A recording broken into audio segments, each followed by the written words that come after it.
A charity in the UK says the gap between the rich and poor is growing. Oxfam released its report ahead of the annual World Economic Forum in the Swiss resort of Davos, and here is what it had to say. Now, 1% of people are as rich as the rest of the world's population combined.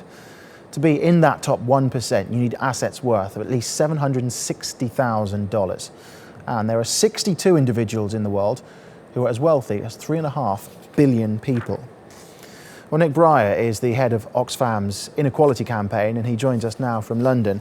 Nick, thank you very much for your time. Thank you for joining us. Oxfam says then that offshore tax shelters are one of the main ways that some of the world's wealthiest evade paying taxes, but they're perfectly legal, aren't they? So what is the solution here?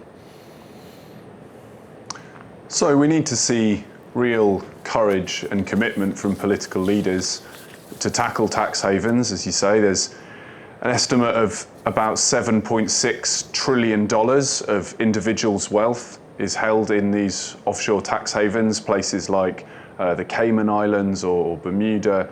And that's not to mention the amount of wealth that some of the world's biggest companies are stashing there. And this is money that should be being spent on creating jobs, on driving up wages, on getting children into school or sick people into hospital.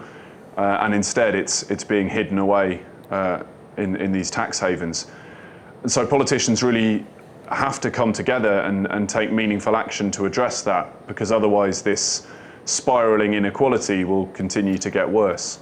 But there are certain countries and governments that actively encourage this. I mean, is it possible to convince them to change their approach? What's going to be the incentive?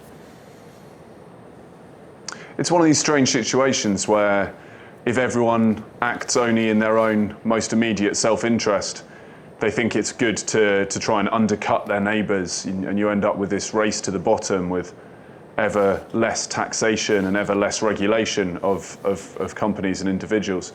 But looked at collectively, it's obvious that a race to the bottom is bad for everybody. It means we end up with the richest and the wealthiest individuals and companies, those most able to contribute in tax, being the ones who contribute the least. It's an upside down world where billionaires are paying lower tax rates than nurses and teachers. So looked at rationally, it's obvious that it's not in anyone's interest for this to continue, except the interests of the super rich who are benefiting. So politicians simply need to decide whether they want to act in the interests of the majority or in the interests of that very small but powerful minority. OK, Nick, unfortunately time is against us, but thank you very much for talking to us here at TRT World.